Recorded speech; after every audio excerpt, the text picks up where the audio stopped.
আসসালামু আলাইকুম, welcome to another new blog. কি অবস্থা সবার? আশা করছি সবাই খুব ভালো আছেন। আল্লাহর রহমতে আমি অনেক ভালো আছি। নতুন একটা ব্লগে সবাইকে জানাই স্বাগত। আজ আমরা যাচ্ছি ইতালির রাস্তার উপরে যে ধরনের মার্কেটগুলো বসে, সেই সাধারণ বা কিছু সময়ের জন্য যে মার্কেট বসে সেই মার্কেটের কাছে কিছু দৃশ্য দেখানোর জন্য।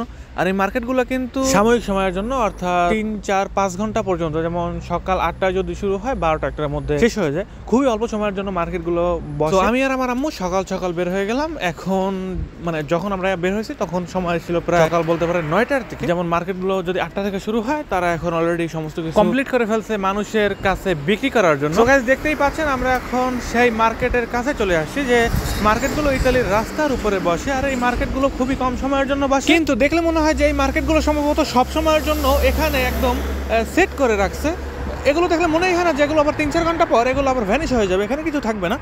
সো এই মার্কেটগুলো কিন্তু একদম সহজ নয় যে আমি একটা ছোট একটা দোকান কিনলাম, বা ছোট একটা গাড়ি কিনলাম, বা ছোট একটা মালামাল রাখার জন্য কোনো একটা বক্স টক্স কিনলাম, কেনার পর রাস্তার উপরে একটা মার্কেট দিলাম। জিনিসটা ঠিক এমন না। এই ধরনের মার্কেটের জন্য কমনে ইতালির যে ধরনের থানা পুলিশ অনেক কিছুকে অনেক রকমের ডকুমেন্ট দিয়ে, আপনি কি অবৈধ না বৈধ, এটা সে কীরকম আছে না আছে, তারপরে তারা আপনাকে একটা অনুমতি দেবে।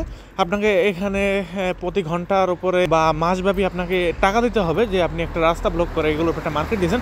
অনেক রকমের কাহিনী আছে, চাইলে যে কোনো মানুষ রাস্তার উপরে মার্কেট দিতে পারবে না। দর্শক, ইতালির এই রাস্তার উপরে অর্থাৎ ফুটপাথ বা মেইন রোডের উপরে যে ধরনের মার্কেটগুলো বসে, এই মার্কেটগুলোকে যদি আপনি পুরোপুরি দেখতে চান, প্রত্যেকটা দোকানকে ধরে ধরে দেখতে চান, আপনার 2-3 ঘন্টা সময় লেগে যাবে। কারণ আমরা এখন প্রথম পর্যায়ে আছি। প্রথম পর্যায়ে এখানে জামা কাপড়ের মার্কেট আছে, দ্বিতীয় পর্যায়ের মধ্যে খাবার দাবার আছে, তৃতীয় পর্যায়ের মধ্যে কাঁচা যে ধরনের শাকসবজি, মানে পয়সা যে ধরনের জিনিসপত্র, ওইগুলো পাবে। এরকম করতে করতে 4-5টা ধাপ আছে। প্রত্যেকটা পর্যায়ে প্রত্যেক দোকানের স্পেশাল ভাবে আবার লাইন থাকে। যেমন জামা কাপড়ের দোকানে বলতে পারে 300-400 দোকান আছে, কারণ রাস্তার দুই পাশে এই ধরনের দোকানগুলো বসে। তারপর আবার খাবার দাবারের দোকান, ওখানেও 40-50-100 দোকান আছে। এরপরে কাঁচা শাকসবজির যে ধরনের দোকানপাটগুলো আছে, ওখানেও 100 দোকান আছে।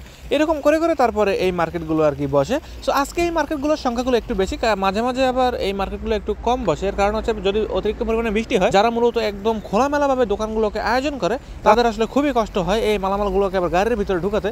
সো আজকে যেহেতু একটু রোদের পরিমাণটা একটু বেশি, সো এই কারণে আসলে দোকানপাটের সংখ্যাগুলো একটু বেশি, কারণ তারা আসলে জানে যে আজকে পুরো দিনে বৃষ্টি হবে না। যদি বৃষ্টি না হয়, তাদের কাছে আসলে সমস্ত কিছু সহজ মনে হয়।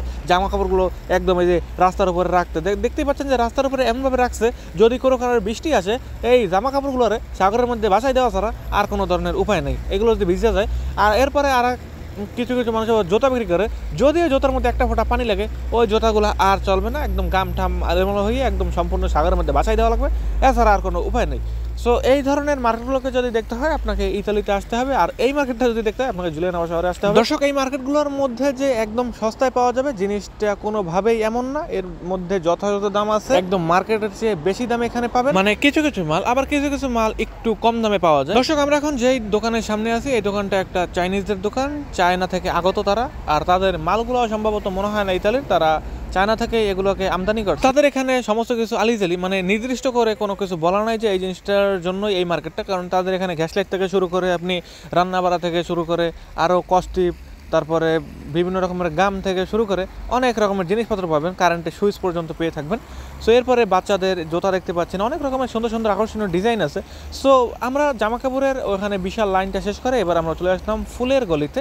এখানে আসার পর কয়েকটা ফুলের দোকান পাবেন। এখানে কয়েকটা না, এখানে 4-5টার মতো ফুলের দোকান আছে। এরপর আবার চলে আসলাম ফুলের দোকানের সামনে। দেখতে পাচ্ছেন এখানে হাজার হাজার টাইপের ফুল আছে। মূলত এই ফুলগুলো মানুষের দেওয়ার জন্য না, মানে মানুষকে উপহার দেওয়ার জন্য না, সম্ভবত না। আমি আমার জীবনে এখন পর্যন্ত এই ধরনের ফুলগুলো কিনি। মনে হয় এই ফুলগুলো হয়তো কেউ কবরে দেয়, এছাড়া বাসা বাড়িতে নিয়ে সম্ভবত লাগায়, বাট বেশিরভাগই ওরা কবরে দেওয়ার জন্য এই ফুলগুলো বেশি কিনে। তো এরপরে চলে আসলাম খাবারের লাইনে। খাবারের ওখান থেকে কয়েকটা দৃশ্য দেখালাম। এরপরে চলে আসলাম তরি তরকারির লাইনে। এখানে পেয়ে থাকবেন কাঁচা শাকসবজি, যেগুলো সমস্ত কিছু পচনশীল। এখানে আর আপনি জামা কাপড়ও পাবেন না, এখানে আর জুতার মার্কেটও পাবেন না। এখানে যা পাবেন সেটা হচ্ছে চায় গলে যায় এমন জিনিস। দর্শক, এই ছিল আমার আজকের ছোট্ট ভ্লগ। দেখা হবে পরবর্তী করে নতুন ভ্লগে। সবাই ভালো থাকবেন, সুস্থ থাকবেন, নিজের খেয়াল রাখবেন। যদি আমার কথায় কোনো ধরনের ভুল হয়ে থাকে আমাকে ক্ষমা করে দেবেন। ভাই ভাই, সবাইকে ভালো থাকবেন।